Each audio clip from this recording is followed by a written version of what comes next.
Last Wednesday, President Trump declared a national emergency in response to the large and persistent trade deficit that has built up in recent years.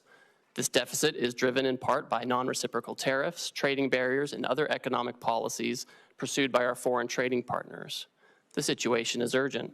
President Trump imposed tariffs to address this emergency, and these measures are aimed squarely at achieving reciprocity and reducing our massive trade deficit to reshore production in the United States.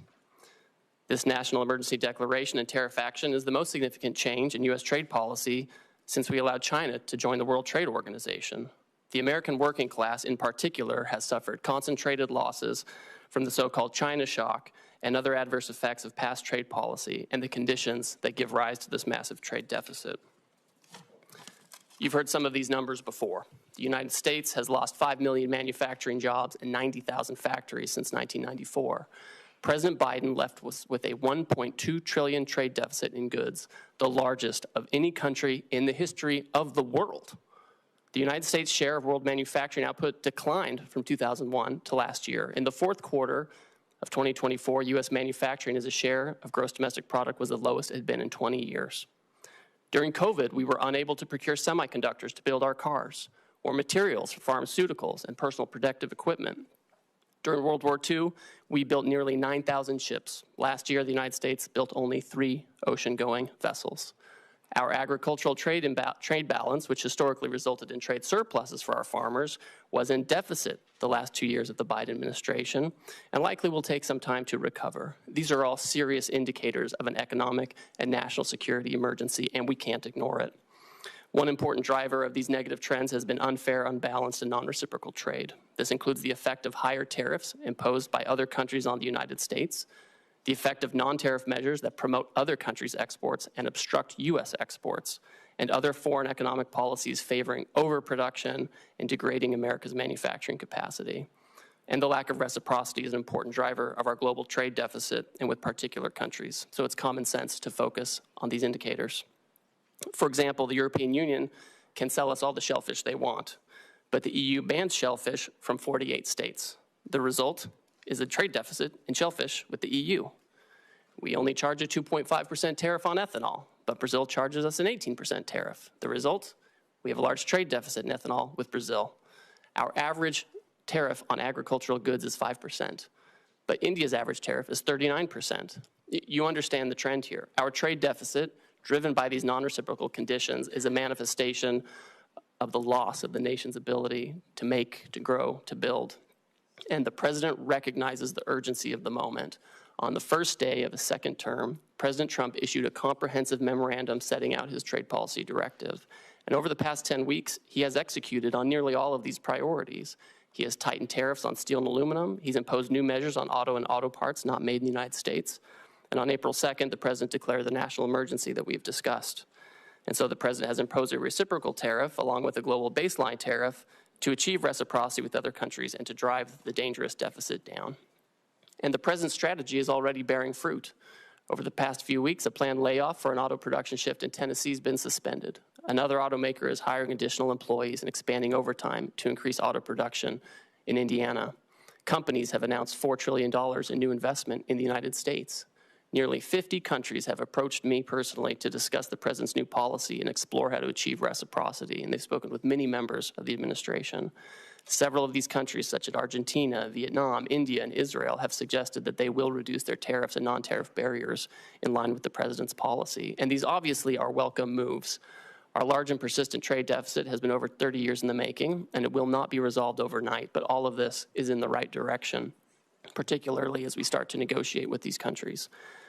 We must move away from an economy that's based solely on government spending and the financial sector, and we must become an economy based on producing real goods and services that provide jobs for working class and middle class Americans in their communities. This adjustment may be challenging at times, and in a moment of drastic overdue change, I'm confident, I'm certain that the American people can rise to the challenges they've done before. I appreciate this committee's interest in President Trump's trade agenda. I'm glad we're talking about this. That's created debate. And we may not agree on everything, but I know that you want to do what's best for America. So does the president, and so do I, and we'll collaborate together on this. Thank you again for your time, and I look forward to our conversation. At page 4 of your testimony, Mr. Greer, you said the president's strategy is already bearing fruit. Well, I can tell you for a lot of Oregonians who have 401ks that are being drained out, that's pretty rotten stuff. And you ought to realize how serious this is for the country. Now, everybody in the administration practically has a different story about the Trump tax hike. So I'm interested in knowing what the story is today. Will higher tariffs go into effect tomorrow as announced? Senator, yes, they're scheduled to go into effect. We are having negotiations with all kinds of countries at this time. The president's fixed in his purpose. The nature of the emergency that I discussed earlier is not something we can wait on anymore. So we will have the president's plan go into effect, and we're coupling that with immediate negotiations with our partners as they seek to. So it's not a question of something being scheduled. You're committing this morning that they're going to go into effect. This is what the president has said, Senator. For how many countries? I understand it's over 50. That are negotiating with us. We have about 50 that have come to speak with us, and I'm constantly talking to my counterparts.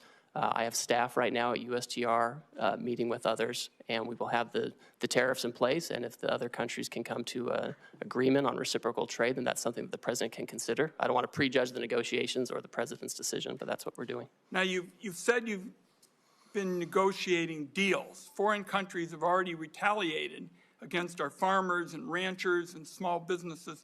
How can you commit that negotiations are not just going to stop bleeding, but are actually going to open up markets that the Trump tariffs have closed off?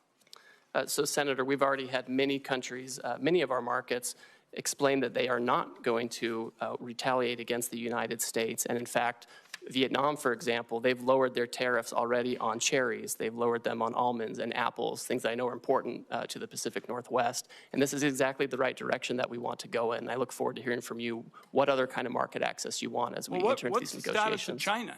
As you know, that's a big market for us in the Pacific Northwest. What's the status of discussions there? I don't see much progress. What I see is it looks like it's going to escalate and escalate some more and hurt our consumers and our small businesses in our part of the world. Well, Senator, unfortunately, China for many years seems to be choosing its own path on market access. Again, they have agency in this. They elected to announce retaliation. Other countries did not. Other countries signaled that they'd like to find a path forward on reciprocity. China has not said that, and we will see where that goes. I think we need to work with our closest friends to make sure that we have trading arrangements that work. And if the Chinese are open, we'll see what. But they haven't signaled that at all. So I don't think that's in the very near term with China. I just am concerned that there's no strategy at all. I'm committed. We understand in the Pacific Northwest what the stakes are. To have a smart, tough strategy. I don't see any strategy at all, and you really haven't said much about what the strategy is this morning. Senator, I appreciate your concern. I want to keep having a conversation with you about this, but I see a distinct difference between those countries who have come to us and they said, we understand your issues, we understand the deficit, we understand your desire for reciprocity, and we want to work with you on this. And the Chinese approach, which has been, we're going to retaliate. We're trying to remedy a situation. We're trying to remedy a situation that's persisted for many years.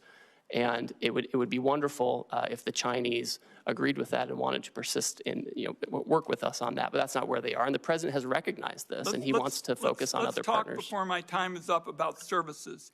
The United States is a services powerhouse, from travel and technology to finance and media. Our services industry account for nearly 80% of the U.S. GDP and 8 out of 10 American jobs. Other countries are responding to Trump's global tariffs by retaliating against American services. Can you explain how your tariff actions aren't putting our services exports at risk like so much of your trade policy?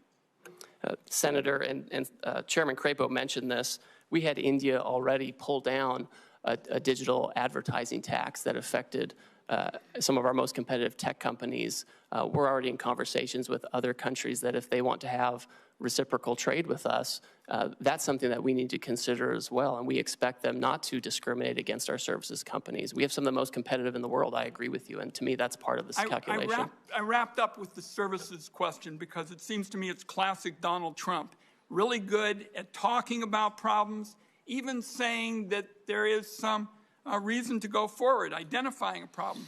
but pretty damn bad at fixing them. And there's going to be a whole lot of collateral damage in the process if you all continue with these trade policies in services and in other areas. Thank you, Mr. Chairman. Could you talk a little bit about the relationship of the tariffs that you have put on and rising prices for the American people? What is it the American people should expect to be able to suffer as a result in terms of rising prices? I understand your position is that the long-term gain is worth the short-term pain, but what is that short-term pain going to look like? So Senator, I think we can look at, I think we should look at history and data for this. You know, it's hard to project what's going to happen with prices, but we know in the first Trump term, the president imposed historic tariffs on China on an enormous amount of goods coming from China. And during that time, inflation went down by 0.1%.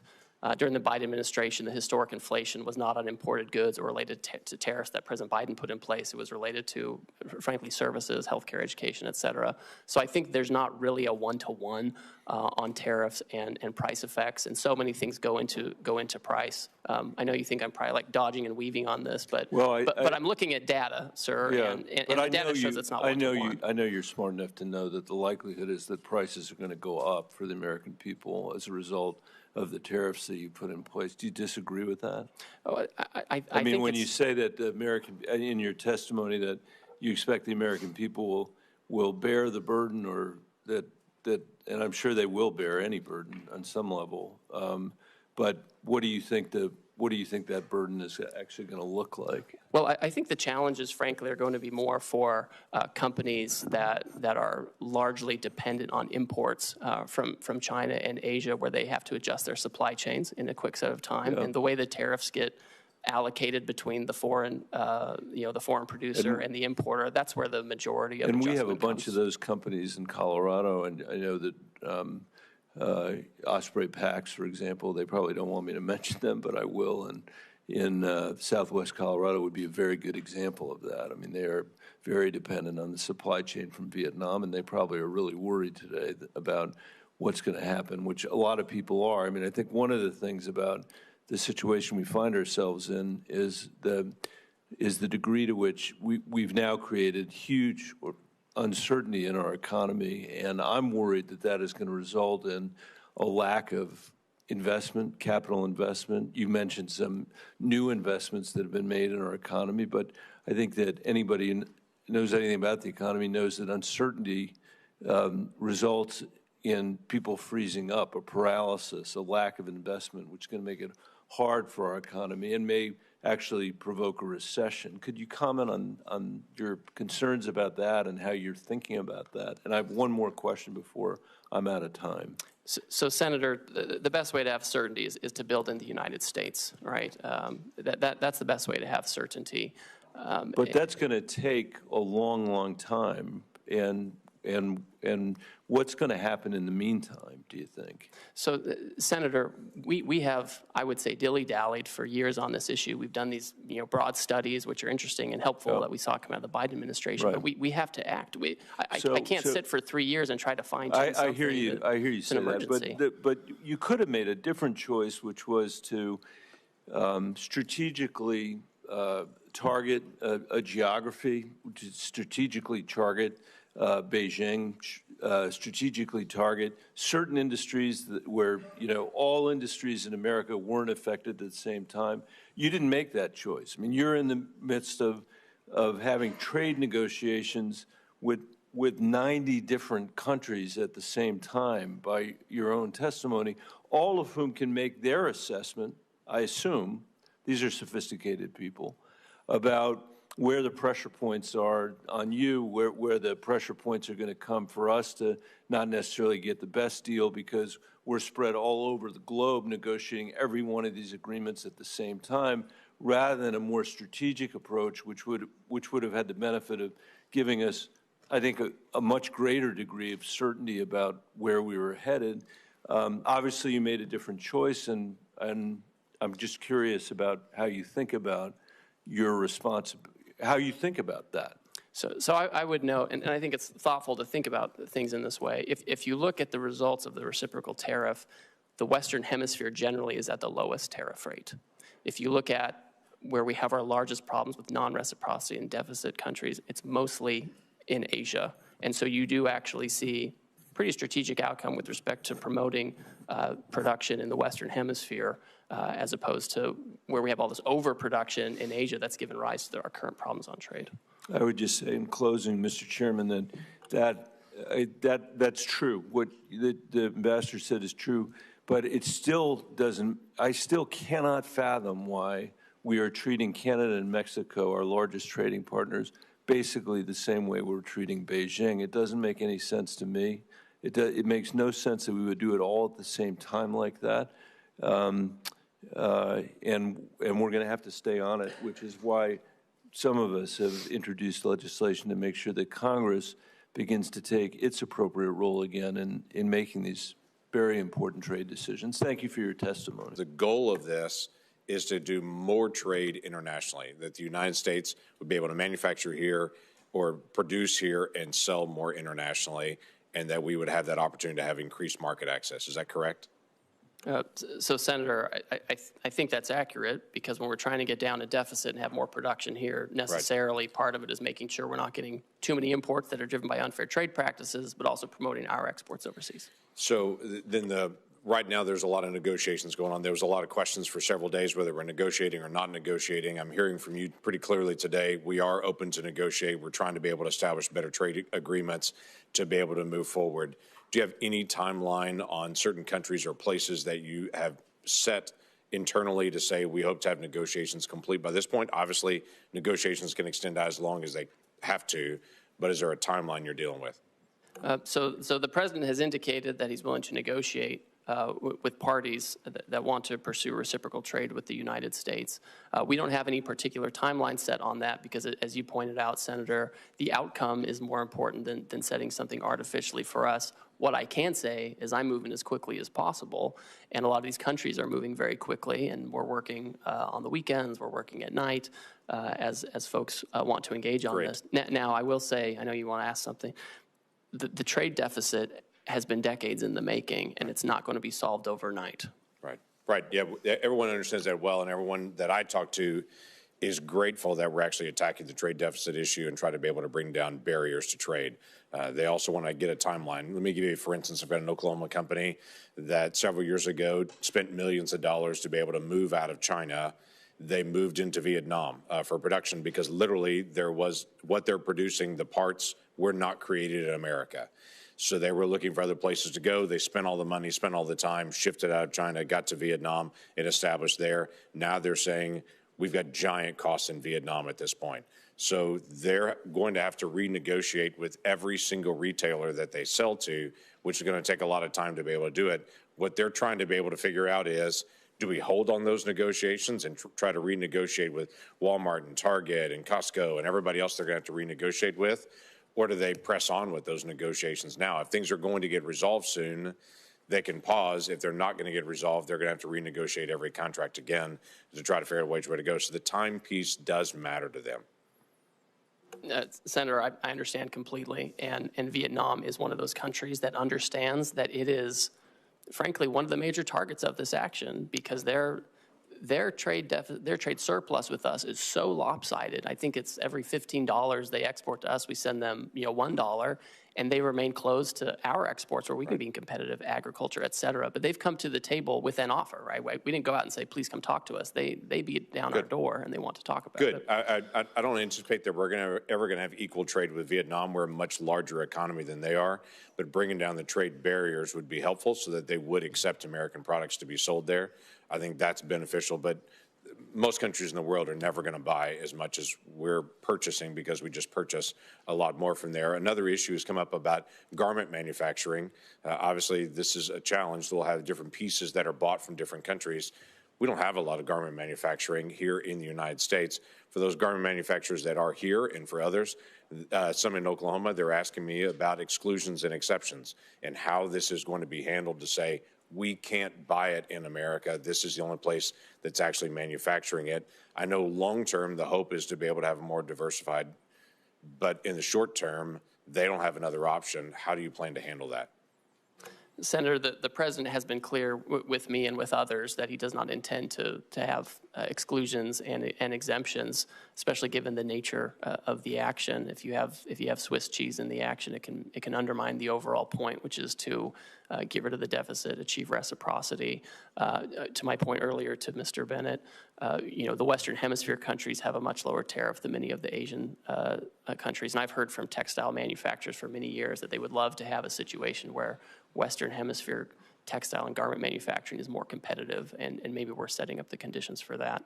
So in the short term, there's no exemptions that are coming on it. So for companies that are currently buying from Asia at this point, whether it be for textiles, whatever it may be, the goal is to be able to push them out of Asia into the Western Hemisphere, or where do they need to go at this point?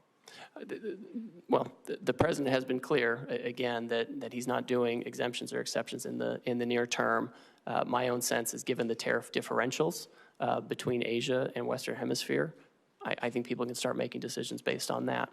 You pretty well successfully deflected all of Senator Bennett's questions about what the immediate impact looks like in the short-term pain for the long-term gain. I just want to flag for you one issue that is very important to me. Rhode Island is a small business state, right? We don't have a whole lot of big mega corporations there who can balance things and move things around. Canada is our largest trading partner. We have companies who fill an important niche in the global supply chain, and particularly in American companies' supply chains, because they get something from Canada, or let's say China, could be, but Canada's our major trading partner, and they process that thing, and then they put it into the supply chain for the larger corporate entities. That's their business. That's all they've got. So if we're not looking out for these small businesses that are actually going to have to lock their doors and close the shutters and fire their employees and go out of business, I think you've missed a huge hole in the problem that these tariffs have created. If all you're listening to is the big mega corporations who can move things around the world and have the resources to dodge these effects, you're not getting the straight story. I think in every one of our states, there are going to be small businesses that occupy a niche in which trade is an important factor and that are going to go bust because of these tariffs. And I urge you to look out for those businesses, because I don't think they're getting their voices heard at all. So, Senator, I've talked to you about this. I've talked to Senator Hassan about this and others. One thing I asked my team to do last week was to convene a meeting of I have a trade advisory council for small business. I've asked them to convene that meeting. I've connected with the Small Business Administration. They have an international trade desk there. I've talked to I have an office that also deals with small business, because I do want to hear it. I think it's important that we hear it, because they don't have the same voices in Washington. I will say right now, Canada and Mexico, things coming from Canada and Mexico that comply with the United States-Mexico-Canada Agreement come in duty-free. They continue to do so if they follow the rules. If they don't follow the rules and are trying to put in Chinese stuff, that's going to be tariffed. But if they follow the rules, they're going to be getting the duty-free treatment they're due. Well, a small business that has gone broke is not very amenable to a meeting. They don't exist any longer. President Trump's tariffs have made almost everything that families buy more expensive. The president imposed a 10% national sales tax on all imports into our country, and an even higher sales tax on imports from more than 50 countries, including our allies like Canada. This is the largest tax increase in over half a century, and it's going to cost the average American family $3,800 a year. Their morning cup of coffee will cost more, so will new shoes for their kids, and so will fresh fruit. So my question to you, Ambassador, is how much revenue from the president's national sales tax will be used to give tax breaks to billionaires? So, Senator, as you know, any kind of tariff revenue that comes in to the United States government, it goes to the Treasury, and Congress will decide what happens to that money. Obviously, the president wants to have a very competitive tax policy that's good for everybody. That was part of why he had such a successful economy in the first term, is he married trade action with good tax policy to have $7,000 an increase in real wages over that time. Well, let's be really clear. The president, besides the contradictions in the way he talks about the purpose of his tariffs, the president's made very clear that he sees tariffs as a way of increasing revenue. At the same time, he's working with the majority in Congress to give additional tax breaks to the wealthiest people in the country at the expense of working people who are going to be paying more for everyday goods, goods they absolutely have to pay, goods they were hoping were going to cost less, given the president's campaign promises. But of course, he isn't keeping to those campaign promises as prices continue to go up. Now, the president's national sales tax is increasing prices for families. It's also causing huge losses in Americans' retirement savings. Ambassador Greer, would the administration reverse course if the president's tariffs led to 10% inflation? Senator, the president is fixed in his purpose. This trade deficit and the offshoring and loss of manufacturing jobs is something that's persisted for too long, and it's dangerous. I understand your justification for the policy, even though there are some very contradictory justifications coming out of the administration. But my question is, what's the inflation rate where you guys would reverse course? 10% inflation that I just asked you about, that is higher inflation than we saw at the peak of the COVID economic crisis. But you aren't going to say here today that you would reverse course even if you created inflation as high as we had at the peak of the COVID economic crisis. I think the most serious inflation we saw was during the Biden administration. When we did tariffs in the first term, inflation went down. I just don't. It's not going to be a one-to-one. Inflation about how much money you're putting into the supply. Well, let's just be really clear that the Trump administration is here today to say that even if inflation hits Americans' pocketbooks at 10% because of these tariffs, then the Trump administration is still going to go charging ahead. So, Ambassador, would the administration reverse course if the president's tariffs caused a 50% stock market crash, which would hurt Americans' retirement savings even more than they've been hurt in the last 10 days or so? Senator, the fundamentals of the economy are so strong. We had 228,000 jobs last month.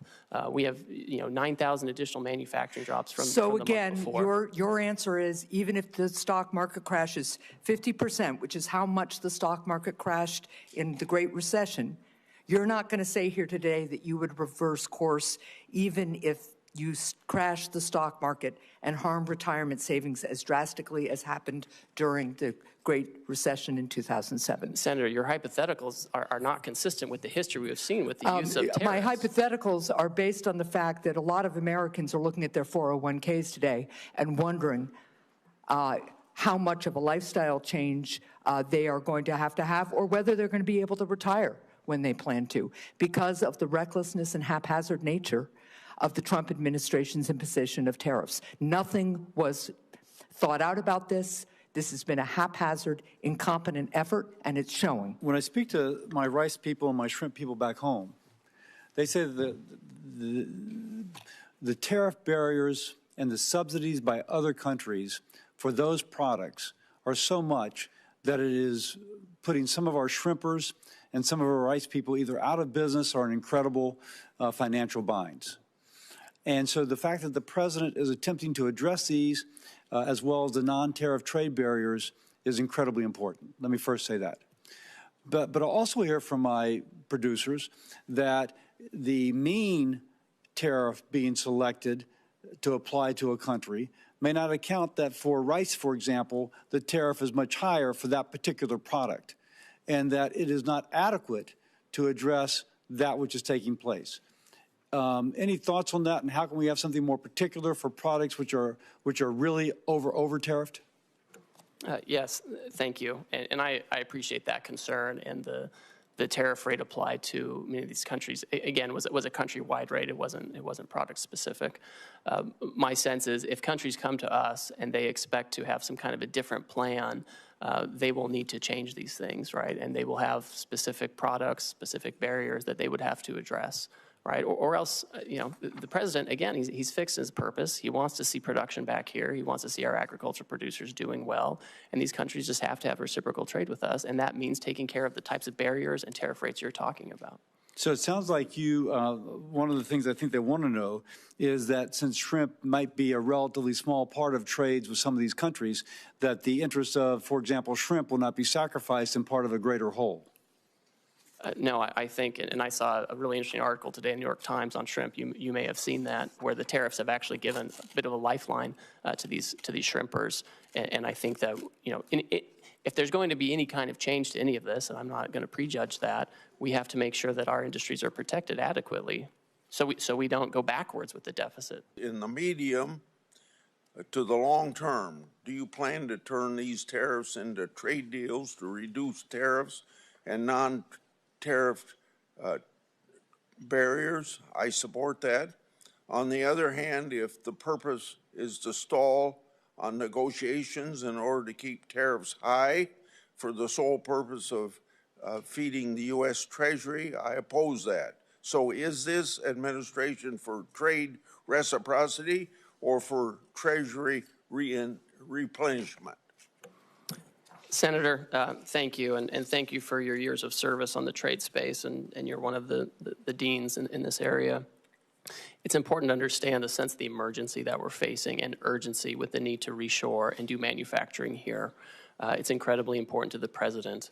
Yesterday, he stated very clearly that he is happy to engage in negotiations immediately with countries that believe that they can help us reduce our deficit and get rid of the non-tariff barriers and the tariffs that affect that.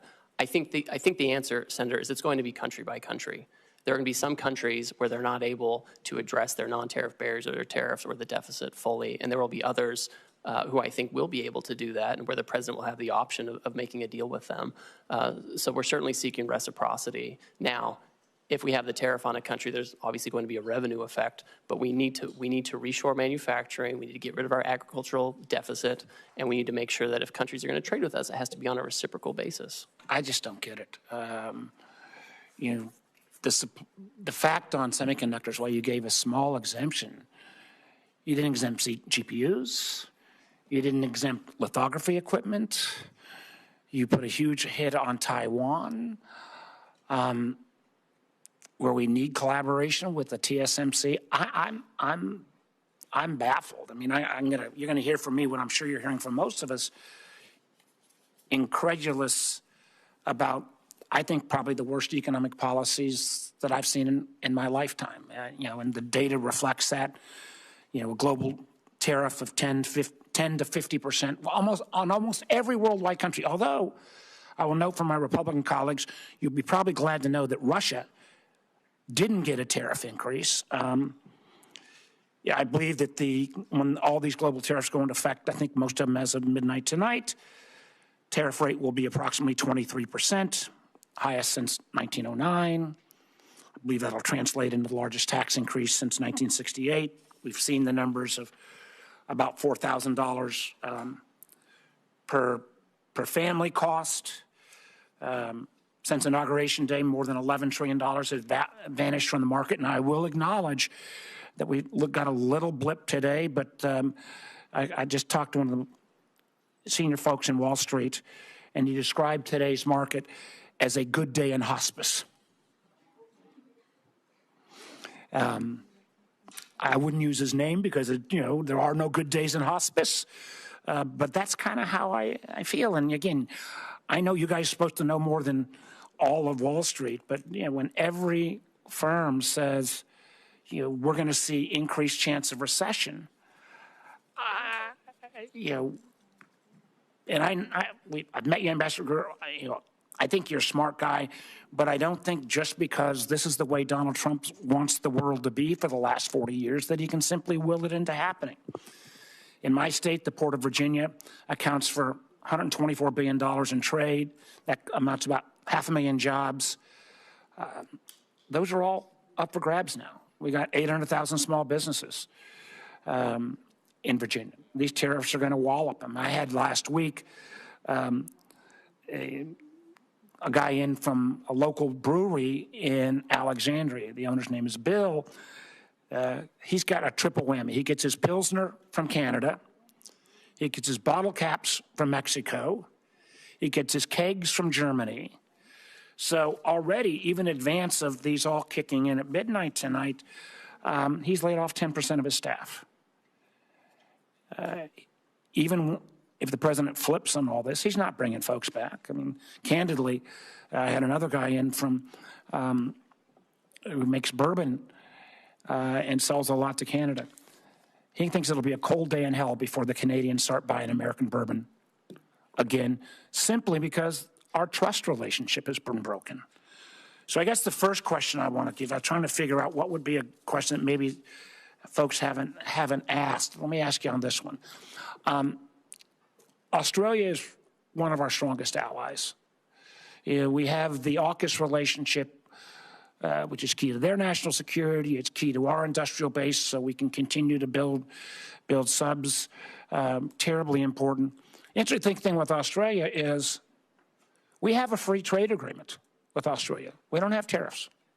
We even have one of the few industrial countries, we have a trade surplus with Australia. So Ambassador Gurr, can you explain to me how it helps America's national security or our trading balance when we have, and I loved your fancy Greek formula, which was basically bad math on steroids formula, how with the trade surplus, with this strong relationship, Australia got hit with a 10% tariff as well? Senator, Australia has the lowest rate available under the new program. They ban imports of American beef. Ambassador, excuse me. There is a trade. We already have a free trade agreement. We have a trade surplus. So getting the least bad, why did they get whacked in the first place? We're addressing the $1.2 trillion deficit, the largest in human history that President Biden left us with. We should be running up the score in Australia. Ambassador Greer, answer the question on Australia. We have a trade surplus with Australia. We have a free trade agreement. Why? They are an incredibly important national security partner. Why were they whacked with a tariff? Senator, despite the agreement, they ban our beef, they ban our pork, they're getting ready to impose measures on our digital companies. With your Greek letter formula, the fact that we have a trade surplus. We have a global tariff on everyone. We're trying to address the $1.2 trillion deficit that Biden left us with. I think that answer, sir, you're a much smarter person than that answer. The idea that we are going to whack friend and foe alike, and particularly friends, with this level is both, I think, insulting the Australians, undermines our national security, and frankly makes us not a good partner going forward. The lack of trust from friends and allies based upon this ridiculous policy that goes into full effect at midnight tonight is extraordinary. I go back to what the market believers believe today is happening. A good day in hospice. I'm afraid if we keep these tariffs in effect, we're looking like an economy that will be in hospice. Thank you, Mr. Chairman. So you're hearing a fair amount of agreement from the Finance Committee here. First of all, I think there's agreement that we recognize that America's been very generous in opening up our markets. Our trading partners have taken advantage of us. We don't have fair trade. But I think you're also hearing that our constituents rely on trade, and they're going to be harmed by it. So I handed you 10 case studies, and by the way, for the 10 that were willing to go public, probably got another 50 that were concerned if they went public that they may not get the exclusions. Now, I'm somewhat disappointed to hear that exclusions of some of these things are being ruled out at this point in time. They're very specific situations that I think you ought to consider exclusions for, because I don't often agree with the members on the other side of the aisle, but in many cases here today, particularly when they're expressing concern about small businesses in their states, I'm hoping you're very, and I hope you and the President are very sensitive about companies potentially going bankrupt by these actions. Again, we want fair trade, but I hope you recognize, tariffs are double-edged sword. I would argue a somewhat blunt instrument. A question I have for you: there's no doubt that we have offshored some very crucial products, pharmaceuticals, high-end semiconductors, rare earth minerals. Do you have a list of what those products are that we must, in some way, shape, or form, reshore? Thank you, Senator, and I appreciate the communication we've had, and I've received your letters, and we'll take a close look at those to make sure we're incorporating feedback as we develop the policy. You'll note in the action we took last week, there were certain sectors that we excluded from the tariff action because we think they need their own investigation and consideration, whether it comes to tariffs or other actions. This includes semiconductors, it includes pharmaceuticals like you're talking about, certain metals like copper, and also critical minerals. These are areas where we have to reshore. We need to be able to think about the best way to incentivize this. You know, there are things we can do as the executive branch, and there are things that Congress can do, and especially with the tax bill coming up. I think these are the kinds of things where we need to create the right incentives. So you're not using tariffs with pharmaceuticals and semiconductors or rare earth minerals? So right now they're not subject to a tariff. Because you want them brought in here because you know they're crucial. You know, there are other products that are also crucial that you are applying tariffs to. So we are doing investigations right now, and we're considering, with respect to pharmaceuticals and semiconductors, the president's been very clear about this. He said it several times, because tariffs are a tool that can be used to create incentives. What we can't have is the status quo. The status quo has not worked. Do you believe a trade deficit is just per se always bad? I think the situation, what we have, Senator, is a large and persistent trade deficit. In normal economic structures and normal markets, you would have a deficit one year or a surplus one year. But what we have is a structural, persistent and growing deficit. And as a result, offshore some crucial yes, products. That's a big part of it. Yes, but do you want to onshore, for example, very high labor content products when, by the way, we're pretty low unemployment rate. I mean, when I went to college, 5% was full employment. We're at 4.2. I've been in manufacturing since late 70s. You couldn't hire enough people in manufacturing back then. Situations even got worse. So I would argue that I'm far more concerned about our budget deficit of $2 trillion. And I realize the trade deficit, we have problems with that. But I think a bigger problem is we don't have enough workers.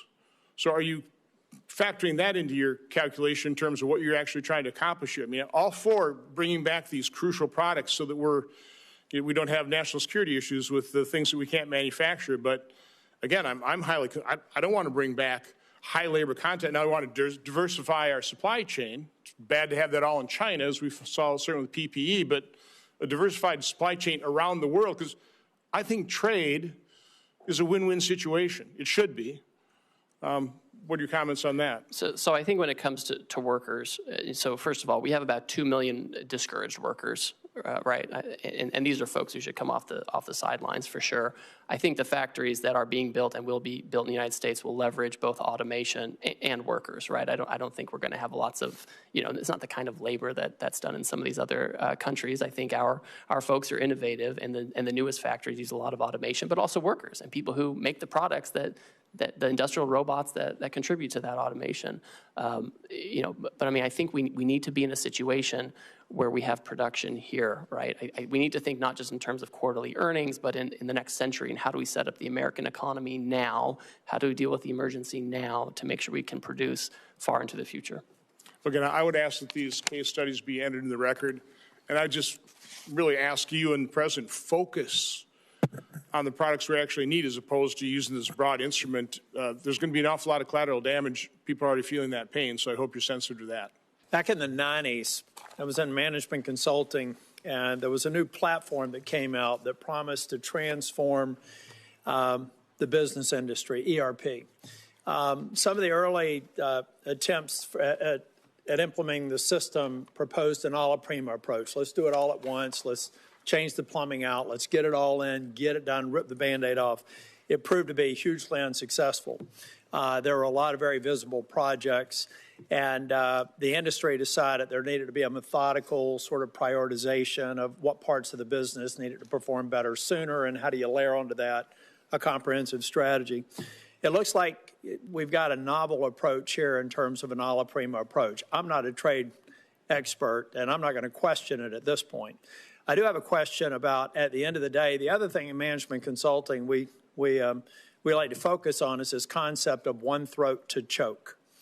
In other words, when you're finally taking a look at a strategy, someone has to own it. And you can't say that it's the president or the vice president. So my first question to you, in this scenario, the decision maker who decided the a la prima approach, who has obviously had to have spent time anticipating what we saw in the markets and some of the pushback. I'm assuming this all got gamed out because it's a novel approach. It needed to be thought out. Whose throat do I get to choke if this proves to be wrong? Well, Senator, you can certainly always talk to me, but are you at the tip of the spear? Well, I'm at the tip of the spear for certainly. Did you propose the alla prima approach? So, first of all, I would push back, Senator, just a little bit on this. For now, we've excluded pharmaceuticals and semiconductors to take a different kind of approach. So let's get and we've excluded USMCA. Section 232 and 301, we know particularly Section 232 is still on aluminum. Section 301 is Chinese imports, where there's no other provider. I overheard you say that maybe, or I thought I heard you say in response to another question, that for the near term there won't be any exclusions. Is that true of China, where they have said the U.S. is unilaterally bullying and completely groundless and they're going to fight to the end? Are the 232 and 301 tariffs exclusions on the shelves until we get to a reasonable agreement with China? I'm just trying to answer a question that I have several people in North Carolina asking. So the president, again, is the final decision maker on all of these things, and he has directed that there not be exclusions or exemptions. There will not be any exclusions on steel, aluminum, or any products that are only manufactured in China for the foreseeable future until China determines what the end is, because they said they're going to fight to the end. Again, I'm just trying to communicate questions that I've asked, so there will be no exclusions. Yes. I won't waste your time asking for them. That's the main reason I wanted to ask the question. So again, I'm just trying to get my head around the logic of an alla prima approach, and I'm waiting to be, I'm waiting to see it be successful. But it just seems like we've decided to begin a trade war on all fronts, and that's okay if the person who thought this through has an answer for why you go after partners that we have a very long storied relationship with. Maybe we give some developing countries a break because we're trying to actually get their economies functioning, make them look to the West versus to Chinese investment. So it just seems like I'm getting my head around the alla prima approach. I'm not condemning it because I'm not a trade expert, but I still, at some point, and I understand that you are the trade rep. So if you own this decision, then I'll look to you to figure out if we're going to be successful. If you don't own the decision, I'm just trying to figure out whose throat I get to choke if it's wrong, and who I put up on a platform and thank them for the novel approach that was successful if they're right. But here's what I'm really worried. I'm not going to ask any more questions. I'm just going to tell you, every time we talk about people having patience, we need to understand that the Founding Fathers made damn sure that that patience was never more than about 14 months, really. Everything that we need to do to know what the political environment is going to be about next year, it's going to be done by February of next year. So in your mind, do you believe that over the course of the next 14 months, we're going to have a level of certainty, and the people in the trailer park that I grew up in who are going to bear the brunt of some of these short-term cost increases, maybe some job displacement for a period of time, how are they going to be feeling Groundhog Day 2027 or 2026? Do we feel like the majority of this will be resolved and I'll be able to thank whoever thought that the alla prima approach was a good idea? Because that's about the timeline we've got to work with. Well, Senator, these people who voted for the president is the same situation I grew up in. You know that. I agree. But let me just finish here because I don't want to get in the way of my colleagues. Yes. I'll be 65 in August. Every day, 11,400 people celebrate their 65th birthday. That's 4 million a year. So there, let's say from 60 to 65, people looking at their 401k statements. They did vote for President Trump. They voted for me. I hope that they will again in both cases. Well, maybe not the president, but I intend to run for re-election. I'm just trying to figure out if they're going to feel good about this, because a long-term play in American politics and a long-term play in American policy, public policy formation, is about 12 months from the beginning of an administration. I wish you well, but I am skeptical. Thank you. What should a multinational retailer do about their products made only overseas or that contain parts only made overseas? We're seeing this in our automotive sector in Georgia. Should they just raise their prices on families to account for the new tax, or is there a process for that company to reach out to the White House for an exclusion? So Senator Warnock, the Section 232 on autos is a Commerce Department action. One thing they've done is they have said that they would be willing to give some kind of a credit for U.S. content in parts and components, and they can approach the Commerce Department about this. It's not a decision I'm making, but I know that this is one alternative. You know, I'm mindful, you know, when I hear this, obviously we're sensitive to these dynamics, but it just reminds me that we lost 5 million manufacturing jobs over the last 20 years, and that's part of the reason why we're in this situation now, and we just have to bring those back. So it's important to bring them back now before the situation gets worse. But the question is, what do they do? Do they pass that price on to consumers? Well, what we've seen is Ford and GM, for example, have announced actually that they're giving discounts. That was the big news last week. Last Thursday, they'd be giving discounts going forward. These companies often are going to figure out how they allocate costs among themselves, and it rarely gets down to the consumer in one-for-one basis. So the company might figure it out, I think, well, they can approach the Commerce Department to talk about the credits. Let me go smaller. Last week, my office met with Angela Hawkins.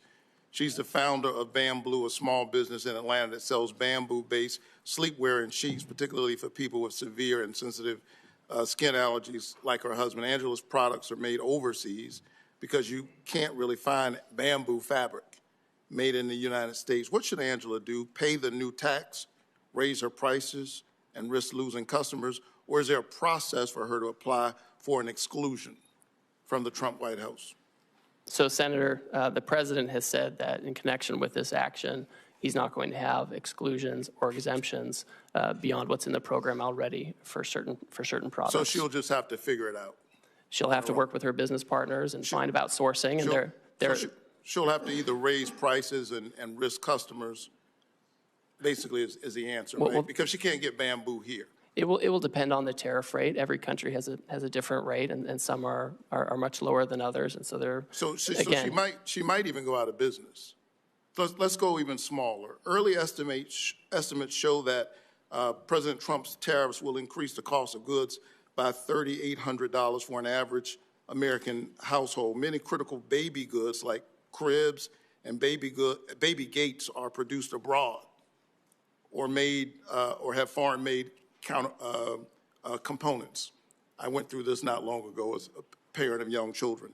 For an expecting family in Augusta, Georgia, who may now see a 50% price increase for that stroller or car seat, what is the process for that family to apply for a White House exclusion? I guess if the business owner can't get one, they can't get one either, correct? So there's not an exclusion process. That's right.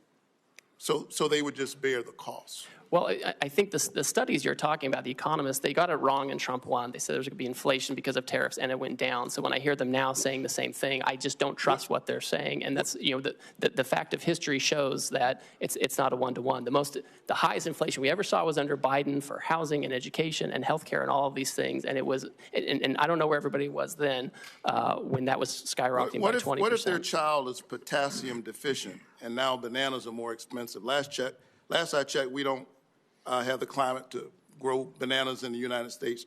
Who should that family reach out to the White House for an exclusion for that price hike on those bananas? Well, again, as we've discussed, there's not an exclusion process. I think we've waited too long with the status quo. I know people want the status quo. They want the trading system that Wall Street likes, but we can't have it anymore. So here you and I agree.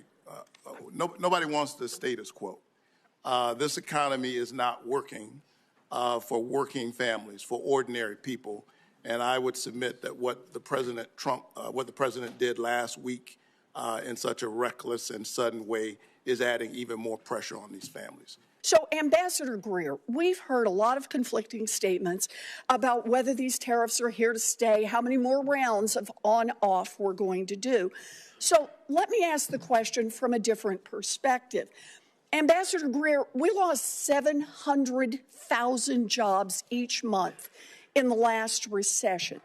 If 700,000 Americans lose their jobs, will the Trump administration suspend these tariffs?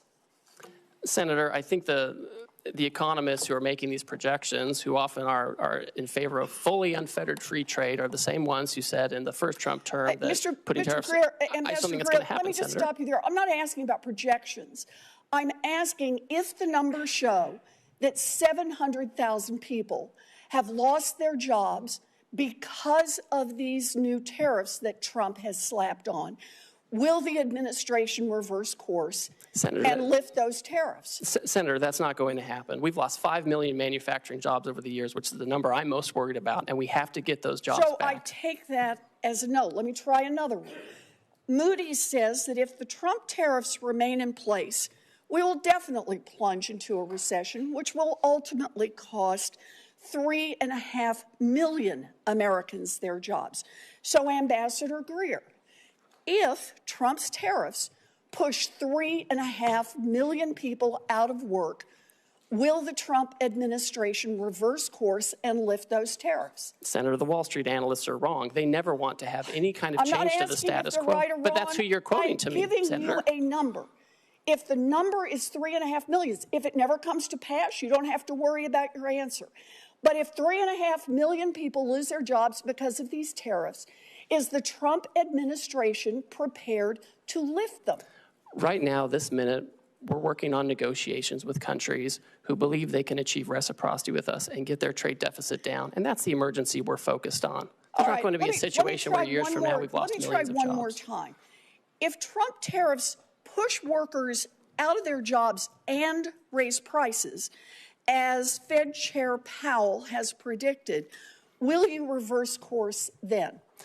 I think also with respect to Chairman Powell, who I don't know personally, but I know the president makes decisions on trade, and he rarely takes advice from Chairman Powell on this. We found in Trump 1 that you could put tariffs on China and you could make it work and have lower income, lower unemployment, lower inflation, and increase real median household income over time as we reshore. And that's what we have to do, Senator. What I'm hearing you say is that no one can hear a rhyme or reason to why the tariffs are off again, on again, off again, on again. But what you're telling us is the fact that hundreds of thousands, even millions of people could lose their jobs and that prices could go up will not be a factor for you or for Donald Trump for rolling those tariffs back. Look, if Republicans are serious about protecting American jobs and fighting inflation, then they can join Democrats right now to pass a resolution to fix Trump's reckless tariffs. This economy is teetering on the edge of collapse. We have the power right here in the Senate and over in the House of Representatives to take this authority away from Donald Trump. We can get this voted on. Senator Wyden and I have already are about to introduce the bill to do that. And if Republicans are serious about not playing the red light, green light with tariffs, but instead about protecting our economy, our families, our jobs, and keeping prices low, then Republicans should join us on that. You know, there's a place for tariffs on China. Targeted tariffs make some sense. What is being rolled out and the way this is being done is so destructive and so reckless and so irresponsible that it's creating nothing but economic chaos, uncertainty, and suffering for a lot of people. These are really disastrous for Vermont. I just want to go through this question of how do these roll out? You did not set, as our trade representative, the tariff rates on all of these countries that were on display when the president announced them, right? Senator, the president made a decision on how he wanted to have the tariff set. And the economic cabinet advised him on that. Right, but you did not set like the 50% rate on Lesotho. I personally didn't, no. Yeah, can you explain how that makes any sense? So the way that the methodology works is the emergency we're talking about is premised on the trade deficit, which we think is well, I'm trying to explain the methodology, Senator, if you want to hear it. This has got to get concrete, because this has real impacts on everyday people. So the rhetoric about what the goals are when the rollout is so in conflict with achieving anything other than economic downturn, how did the 50% rate on Lesotho be decided? So when you have White House economists who assess the trade deficit. But you had no role in it? Well, I certainly had a role in it. Everyone was advising the president on how to do this. Tell me why I came up with 50% for Lesotho. Well, I'd like to tell you, Senator. So So when you look at a country's trade deficit, we believe that captures some of the unfairnesses, and you have to have a uniform methodology. You can't be arbitrary or capricious. I'm going to keep going because Lesotho does diamonds, and I'm happy to talk more to you about the methodology. There is, I mean, my sense is there is no methodology. I asked ChatGPT, and basically they came up with some formula. Well, that's not true. Well, here's how it looks. Donald Trump just got fed up and said, what the heck, we'll just go with this formula that makes no sense. Number two, the issue of these tariffs. Now, the phone is ringing off the hook at the White House from countries wanting to get a break, right? They want to talk about how to have reciprocal trade with us and how to get that deficit down. That's right. So here's the structural issue that is really alarming to me, and I hope to all of us. We are using these tariffs, or the president is using these tariffs, from going from an economy that's based on competition to one that's based on access. You know, in a competitive economy, your product, your service determines the outcome and how well you do. In an access economy, it's who's got Donald Trump's number, who's got your number, who's got Lutnick's number, and you call up and you get a break. That's an access economy. Is this going to be the arbitrary authority of the president to decide, yes, we'll cut the Vietnam tariff, and no, we'll sustain the tariff on Lesotho? The way this works, Senator, is we have longstanding relationships with trade officials in these foreign countries, and they work with our staff, our career staff, and they develop, if someone comes to us with an offer, we review it, we analyze it, and we present it to the president. They're calling the president. I mean, you've got Donald Trump as president basically picking and choosing winners and losers, and who knows on what basis. That's not a trade regime that anybody can count on. That's something they can game if they know you, they know Lutnick, they know Donald Trump. You know, that I think was what Senator Warnock was asking about. We've got farmers on the border with Canada. They get their grain. It's going to be 25% hit. We've got consumers whose electricity bills are going up because of retaliation from Canada. Can they make a call to you, to Howard Lutnick, to the president, and ask for relief? Well, we certainly talk to all kinds of constituents. We talk to labor unions, we talk to civil society, we talk to business. I would say with Canada and Mexico, they receive duty-free treatment for things that follow the rules of USMCA. If they bring in Chinese content and send it down, they won't get a break. Let me tell you the frustration I have. There is a place for targeted tariffs to help us and also to push back on unfair trade practices. I support that. That's not what this is. This is utter chaos, arbitrary and willful on the part of the president that is setting up a dynamic where he picks winners and losers rather than companies compete to do the best they can and have the benefit of good work and a good product. President Trump said, Mr. Greer, that he had no choice in terms of Canada. And I live 50 miles away from the Canadian border. He had no choice but to bypass Congress and to impose an emergency 25% tariff on Canada to stop, quote, the massive, end quote, amount of fentanyl and, quote, the millions and millions of undocumented immigrants coming from the northern border. Unfortunately, that's a lie. The truth is that the U.S. Customs and Border Protection reported just 43 pounds of fentanyl was seized at the Canadian border last year, representing just 0.2% of the total. Now, we could agree that 1 pound of fentanyl is too much. But if 0.2% constitutes an emergency, my guess is illegal drugs are coming in from every country in the world. And that gives the President of the United States incredible power to determine tariffs. Further, he said he talked about millions and millions of undocumented immigrants coming from Canada. In fact, last year there were 24,000 people, not millions and millions. First question, really, we can argue about tariffs, but why does the president have to lie all of the time in order to make his point? So, Senator, I would just refute that when the president is talking about the nature of the emergency we have. I mean, could you talk a little bit closer into the mic, please? Certainly. Senator, I would just say, I think you need to look at what the president issued in terms of the order for the legal basis for what we're doing, right? I mean, the president very rightly hit on this issue of fentanyl migration coming from northern and southern borders, and it's a real emergency. Drugs are a real emergency. 0.2% you can then argue illegal drugs come from every country in the world. If you declare that as an emergency, you're giving the President of the United States unbelievable power. Let me go on that point. Let me mention to you what you probably know. 7 Republicans have joined a number of Democrats on legislation reasserting Congress's ability to play an active role in trade and tariffs. That, on the Republican side, was led by Senator Grassley. And he said, and I quote, "For too long, Congress has delegated its clear authority to regulate interstate and foreign commerce to the executive branch, et cetera, et cetera." He wants to reassert Congress's constitutional role and ensure Congress has a voice in trade policy, end of quote. In the last 2 weeks, all we have seen is reports in the newspaper. Congress has not had 1 ounce of authority in determining tariff policy. Do you think Congress should be completely left out of the process? Or does the President have emergency power to do anything he wants with regard to tariffs? Senator, my staff has had over 200 meetings with congressional offices in the past 2 months to consult. The President's been very transparent about what he wants to do on tariffs. Congress delegated a law to him to take this action. Mr. Greer, you can have all the meetings you want. You and I had a nice meeting.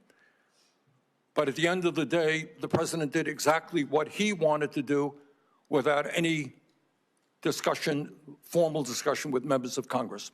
He could make recommendations to Congress, that's for sure. Do you really think that he has the power under an emergency degree to reorder the trade world, global trade policy, without any input from the United States Congress? Sir, Congress gave him this law where if he determines a national emergency, he can take appropriate action to regulate imports. And that's what he's done. And you think it's a national emergency that 0.2% of fentanyl coming from Canada constitutes a national emergency? Sir, do you? The President has determined that Canada... I'm asking you. You're asking me about drug policy. So I agree with the President. If you have China and Canada and Mexico putting drugs into this country at different levels, then that's an emergency. We have to deal with it. Look, we're not going to argue about the danger of drugs. 43 pounds of fentanyl. On that basis, the President can declare an emergency with any country on earth and take unlimited power. That's called authoritarianism. Okay? That's not what a democracy does. Do you have any concerns about all of that power going into the hands of the President? Sir, Congress delegated this power to the President. He has to renew the emergency every year. He has to give reports to Congress. Congress told him what he has to do to use this authority, and he's doing those things. When will those hurting now see real relief? Senator, the country decisively voted for this President and his trade policy. He knows how to use tariffs appropriately to negotiate deals where necessary and to drive investment and manufacturing back to the U.S. And that's what we're doing. He was successful in his first term in using it. Real wages went up, and that's what we're doing now. And we're working around the clock to make sure we can do that. Mr. Greer, I gave you a chance to respond to the question, and what you said wasn't accurate. Nobody disputes that the President won the election up here on the dais. But nobody was told in the election campaign that we would have all of these people hurting now because of a flawed trade policy. Once in a while, it would maybe take a little time, but there wasn't any mention of people from one end of the country to another feeling they've been wiped out financially. Nobody heard about that. That was never discussed. Hope you'll have an answer for me, because that's what Americans want to know who are hurting now. They've listened to all of this trade lingo tossed around, and then they scratch their head and say, who's going to stand up for me now? Well, I'll tell you, we're going to fight for those people. That's why I'm proposing a bipartisan resolution that would overturn what's going on with 180 countries. We'll keep the record open for a few days, but what I'd like to know is what the timetable is for helping people who are hurting right now, because I haven't heard anything on that point. Thank you, Mr. Chairman.